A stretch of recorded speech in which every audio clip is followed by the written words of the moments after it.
And we are back. Let's go and see what the girls have left for me today. Veggie garden update. Cucumbers are doing well, that's the cucumbers. Rhubarb's looking good. Everything's does look a bit dry, but right, let's go and see what the girls left for me. I think there's going to be some citrus. All right, here we go.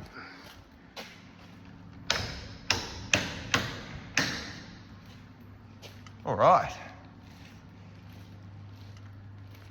and it is Poncitrus trifolata. I don't know about you, but I've never heard of that fruit. All right. We're still getting all the stuff ready for the blueberries. Very busy. So I've got lots to do. Excuse me, lots happening. All right, let's get started.